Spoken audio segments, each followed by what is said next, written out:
Back to the daily grind, and shout out to the full-time patrons. Make sure to hit subscribe if you're new and hit thumbs up if you're not a baby back bagel biting bitch boy, cause you know what time it is. It's full time. MMA. And what is going on, full-time family? It is time to break down and predict UFC Fight Night Assuncao vs. Moraes 2. Gonna be co-headlined by Jose Aldo vs. Nadav Moicano. We've got two potential title eliminators here. Neither one of these are going to be title fights, but man, the winner of both of these fights could be fighting for the title next in their respective divisions. This is a rematch in the main event, Assuncao vs. Moraes 2. The first fight was Moraes' UFC debut, ended in a split decision. And of course, we got the former featherweight kingpin Jose Aldo taking on one of the best featherweights in the world, Nadav Moicano, who could still be undefeated if it weren't for Brian Ortega's comeback third round submission win. So we're going to break down these fights, and we're going to break down the rest of the main card as well. 6-fight main card, so let's jump straight into it, full-time family. We're going to be starting off with the WMMA fight, but I almost did not know that from the picture, so let me explain.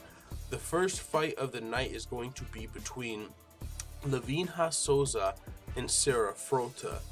Livinha Souza won her UFC debut against Alex Chambers via first round submission after going 4-1 in Invicta, only losing a split decision to Angela Hill. Sarah Frota, on the other hand, this is where it got interesting.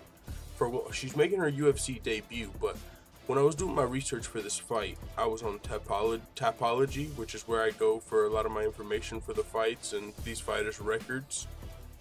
And boy, the picture on here didn't do this girl any favors. Sarah Frota looks like a fucking stud killer. And I mean stud in like the Butchie Lesbo kind of way. This girl has tattoos on her face, and I'm not gonna lie, at first glance I forgot this was a WMMA fight. I was like, what the fuck?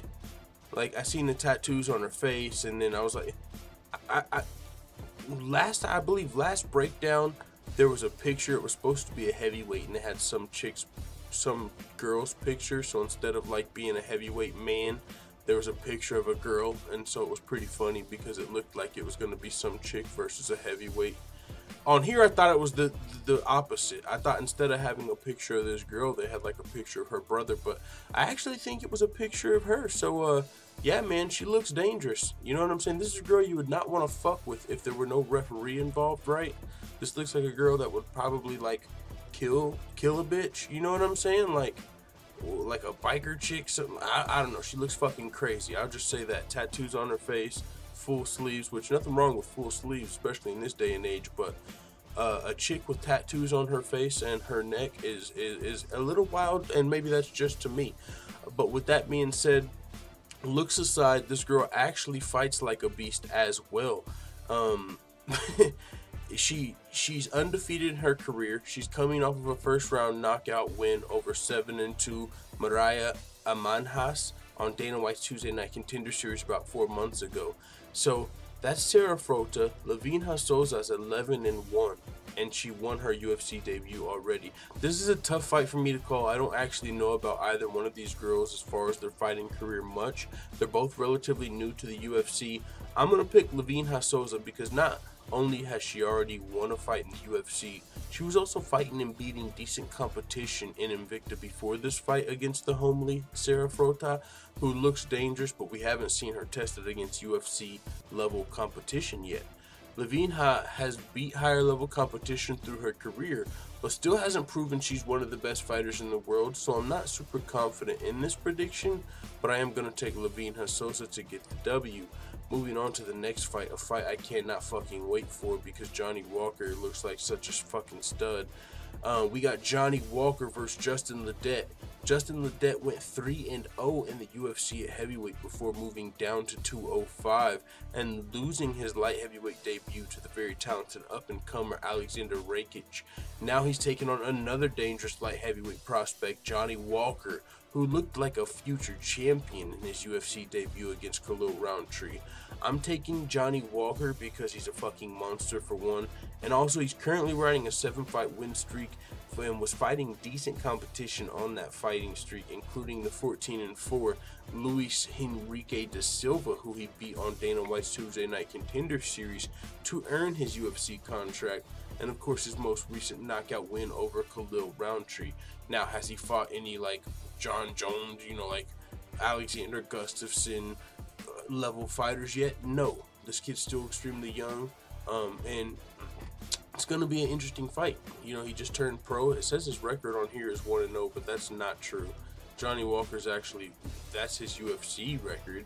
Johnny Walker is actually 15-3 as a pro, according to Tapology. So UFC's website has it a little wrong, but that can be expected because the UFC's new website is bollocks. So yeah, but Johnny Walker's a fucking stud. He's better than 1-0.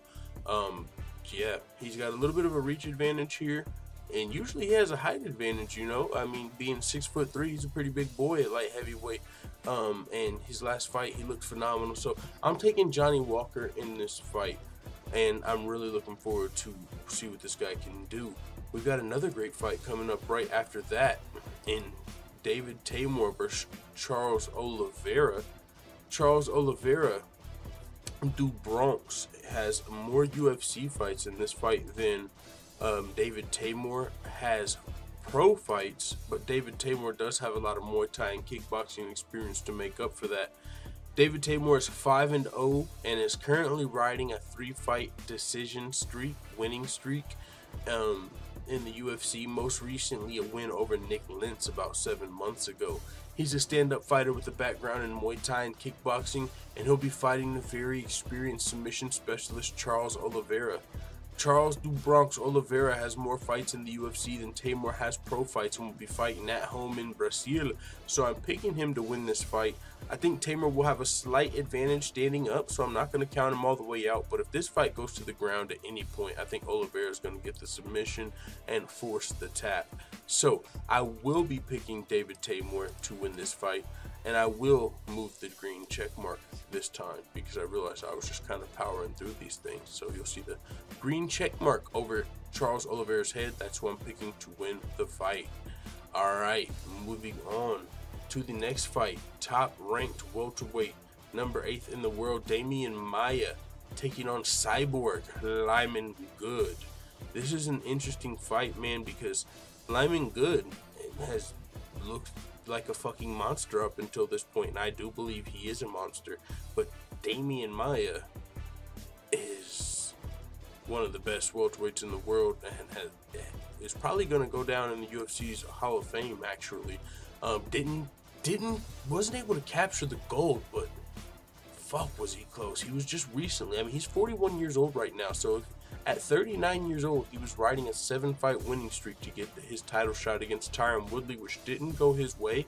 But, I mean, he's fought at multiple weight classes. He's fought at 185. He's fought against Anderson Silva. He's fought at 170. He's fought against Tyron Woodley, GSP. He's fought a who's who list of the best fighters in the world at his division. Damian Maia, one of the best grapplers in the UFC. Just fucking phenomenal what he's been able to do. So he's always a guy that you can never count out, even when he's going against the up-and-coming stud who's also very experienced like Lyman Good. So this is a tough fight to call. Can't wait to watch it. Damian Maia currently riding a 3-fight losing streak, but it was to the 3 best welterweights in the world. Kamaru Usman, Colby Covington, and Tyron Woodley, literally ranked 1, 2, and 3, the best in the world. Before that, as I said, he was riding a 7-fight winning streak. Now he's going to be taking on Lyman Good. Lyman Good is 2-1 in the UFC, coming off a first-round knockout over Ben Saunders a few months ago. He's won both of his UFC wins by knockout, and he's been fighting decent competition throughout his entire career, but not world-class competition like Damian Maia. I think the equalizer in this fight is Father Time, because Damian Maia is 41 years old, currently riding that losing streak, so it is hard to know where he'll be at in this fight. But I'm picking Damian Maia to get the W. I think I'm not super confident in this prediction, as I said, you know, because of where he's at right now. But he's literally been fighting the best welterweights in the world in his last 3 fights. You know, and yeah, he lost those fights, but before that, he was still beating top welterweights at his advanced age. Like I said, 39 years old, he won his last 7 fights. So you have to imagine those 7 fights came over a 2 to 3 year span. So when he was 35, 36, or 36, 37, 38, he was still beating the top welterweights in the world, which is how he got his title shot. So age isn't something that really it's a factor, but it's not like, oh shit, Damian Maia's past his prime, he can't buy a win. No, he was on a 7-fight winning streak and lost to the 3 best welterweights in the world. So it'll be interesting to see how Lyman Good does in this fight. I can't wait to watch it for that reason, but I'm giving the slight edge to the vet, Damian Maia. Moving on to the co-main event of the evening, we've got Jose Aldo, 27-4 in his professional career, 9-3 in the UFC. The former UFC champion, featherweight kingpin, taking on Renato Moicano, 13-1-1. Could still be undefeated if it weren't for that pesky Brian Ortega and that clutch gene. 5-1 in the UFC, currently ranked number 5 in the featherweight division. Jose Aldo bounced back from his 2 title losses to the current UFC champion Max Holloway with a big first-round knockout win over Jeremy Stephens at UFC Calgary. Renato Moicano is 5-1 in the UFC, only losing that submission loss to former UFC title challenger Brian Ortega, and he would still be undefeated if that fight went to decision.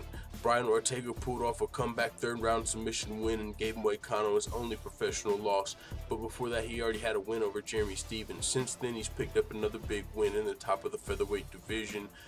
He's beat Calvin Kattar and Cub Swanson and Jeremy Stephens. Could have beat Brian Ortega. Like, it's really interesting to see where Renato Moicano is at as far as the best featherweights in the world, because he's beat a lot of guys that were ranked in the top 5 of the division already. But he hasn't beat any former champions. He hasn't beat Jose Aldo. He hasn't beat Max Holloway. He's put himself in the conversation. He's put himself in this fight. If he can win this fight, he could for sure be next to fight Max Holloway, unless some super fight gets in the way. But if he wins this fight, he will be the number 1 contender, in my opinion, in this division. And with that being said, this is a huge fight for Renato Moicano. But Jose Aldo is no chopped fucking liver. He just knocked out Jeremy Stephens in the 1st round, and he was the former featherweight kingpin, reigned over this division for fucking years until Conor McGregor came through. This is one of the best fighters in the world and has been for a long time. Before he lost to Conor McGregor, he was known as one of the greatest fighters of all time, if not the. This is motherfucking Jose Aldo we're talking about here. And so with that being said, who am I going to pick to win this fight? I'm picking the former champion Jose Aldo to win this fight. Man, I would not be surprised if Renato won this fight. It would be, I would be surprised, just because I'm always surprised to see Jose Aldo lose. It doesn't matter to who it's against, because it's Jose Aldo. You know, when you see one of the greatest fighters of all time lose, it's always gonna surprise you. But I do know that Renato Moicano is dangerous. So that's what I mean when I say that. This kid is fucking skilled. We know that with his win over Jeremy Stephens and Calvin Kattar and fucking Cub Swanson. We know he's a beast. But we don't know if he can beat Jose Aldo yet, so I'm not going to pick him to do it. He's got to prove that to me in this co-main event, in the biggest fight of his life. We will see if he can get it done. Now let's move to the main event of this fight night. It's going to be going down 2 bantamweights. 2 of the top-ranked bantamweights in the world, potential title eliminator. Winner of this fight could very well be fighting TJ Dillashaw next. We got Rafael Assuncao taking on Magic Marlon Moraes, one of my favorite up-and-coming bantamweights for show. Let's get into this breakdown. Rafael Assuncao is currently riding a 4-fight winning streak, and he's 11-1 in his last 12 UFC fights, with wins over the current champion TJ Dillashaw, Aljamain Sterling, and even Marlon Moraes. As we know, this is a rematch, and Rafael Assuncao got his hand raised in the first fight via split decision. He beat actually all three of those guys I just named, TJ Dillashaw, Aljamain Sterling, and Marlon Moraes via split decision. Marlon Moraes came to the UFC as the World Series of Fighting champion after losing his UFC debut to Assuncao. He's went on a 3-fight winning streak with impressive wins over John Dodson, a knockout win over Aljamain Sterling, and a like 15 to 17 second knockout win over Jimmy Rivera. So he's fucking dangerous. He's extremely fast and he can knock you out quick. I mean, just extremely talented fighter is Marlon Moraes. Winner of this fight is probably going to be fighting TJ Dillashaw unless he decides to rematch Henry Cejudo or like fights Dominic Cruz. So this is a potential title eliminator. But as far as who I'm going to pick to win this fight,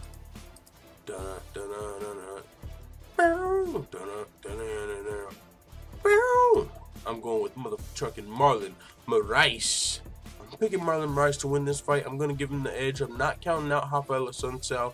Marlon Moraes is dangerous. I believe he has more paths to victory in this fight because I think he's more likely to get the finish, but he can also win a close decision.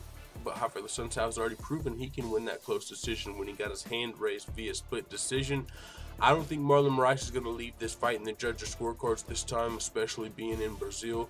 I think he's going to bring it to Assuncao for better or for worse, and I think in the case of Marlon Moraes, one of the best bantamweights in the world, it's going to be for the better. But with that being said, can't count out Rafael Assuncao. He might not be the most exciting fighter in the world, but boy, his fucking resume is something we got to pay attention to.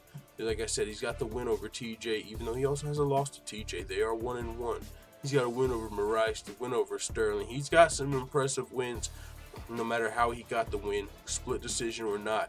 And that he has beat some of the best bantamweights in the world, so you cannot count out Rafael Assuncao in this fight. But I am going to give the slight edge to Magic Marlon Moraes. And with that being said, that is my breakdown and predictions for UFC on ESPN Plus 2. Going to be headlined by Rafael Assuncao and Marlon Moraes. So thank you guys for watching this video. Make sure you smash that thumbs up button like your middle name is Khabib. Be much appreciated, and also hit subscribe if you are new. With that being said, it is what it is. Let the full-time family know what you think in the comments. I'm out. Bye, Felicia.